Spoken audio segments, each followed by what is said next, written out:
Bonjour! Je continue mes partages sur la parole, sur les Écritures du vendredi.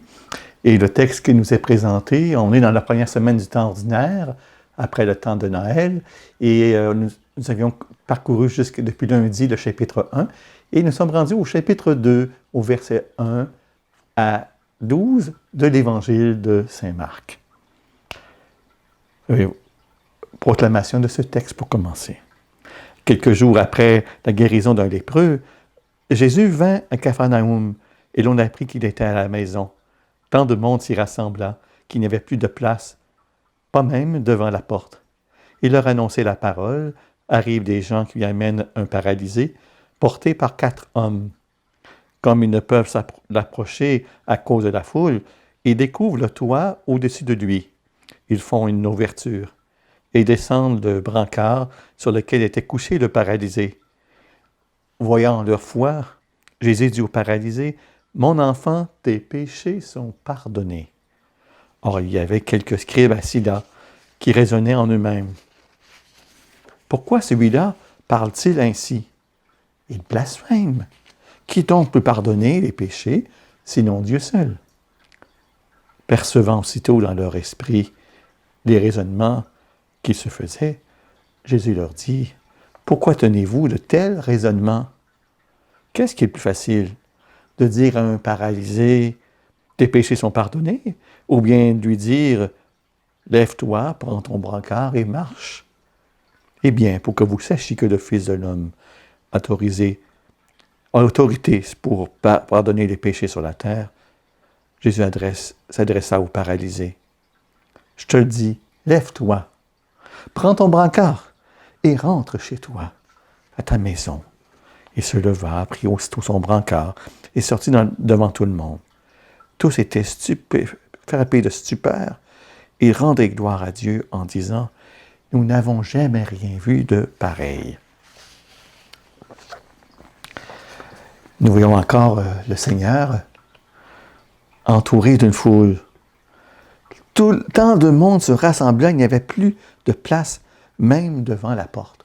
On se rappelle, ceux qui ont entendu ce texte jeudi, on parle d'un lépreux qui était davantage impressionné par les qualités de guérisseur, de thaumaturge de Jésus, que de la foi comme telle. Je ne dis pas qu'il n'y en avait pas, mais c'était davantage. Et donc, il s'est mis, alors que Jésus avait dit de ne pas en parler, il s'est mis à en parler partout. Donc, je pense qu'il y avait pas mal de monde à cet endroit-là. Mais son cœur se laisse toucher devant tant de besoins des autres. Il leur fait tout le bien possible. Il pardonne, il enseigne, il guérit toute la fois. Quand il enseigne, il guérit pour enseigner. Il pardonne pour enseigner. Quand il guérit, ces 3 verbes-là vont ensemble. Il offre son aide au plan matériel. Aujourd'hui, en guérissant une paralysie. Mais dans le fond, il cherche ce qu'il y a de mieux, ce qu'il y a de plus important pour chacun d'entre nous. Encore aujourd'hui. S'il cherche le bien de l'âme.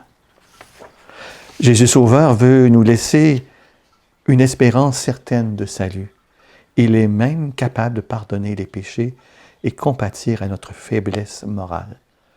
Avant tout, il affirme, « Mon fils, tes péchés sont pardonnés. » Puis nous le voyons associer le pardon des péchés qu'il dispense généreusement et de manière infatigable. Avec un miracle extraordinaire, palpable à l'œil nu, tellement que c'est évident, comme une sorte de garantie extérieure pour ouvrir nos yeux à la foi, après avoir déclaré au paralytique le pardon de ses péchés et guéri la paralysie. Vous voyez, il y a comme un ordre. Il pardonne les péchés et ensuite il guérit la paralysie. « Je te l'ordonne, dit-il au paralysé. Lève-toi, prends ton brancard, rentre chez toi. » Il est sorti devant tout le monde. Ce miracle nous pouvons le revivre fréquemment. Dans le sacrement de la pénitence, la réconciliation. Oh, je vous ai déjà dit, en temps de pandémie, il y a une disposition spéciale qui fait partie du droit canon, qui fait partie du catéchisme. Mais ce qui est le plus complet, c'est l'accompagnement à travers le sacrement du pardon. Moi-même, je me rappelle, à l'âge de 17 ans, c'est cette grâce du sacrement du pardon qui est comme venue ouvrir un chemin, celui dans lequel j'ai répondu par la suite à devenir prêtre. Inquiétez-vous pas, messieurs, vous ne serez pas prêtre parce que vous avez le sacrement du pardon, mais ça vient ouvrir des voies dans votre cœur. Et vous aussi, mesdames, ça vient ouvrir des voies. Dans les paroles de l'absolution que prononce le ministre de Dieu, ça se termine par « Je te pardonne au nom du Père et du Fils et du Saint-Esprit ». Je ne pardonne pas le pardon des péchés en mon nom, au nom de la Trinité, Père, Fils et Saint-Esprit. Jésus nous offre de nouveau discrètement la garantie externe du pardon de nos péchés, garantie équivalente à la guérison spectaculaire du paralytique de Capharnaüm.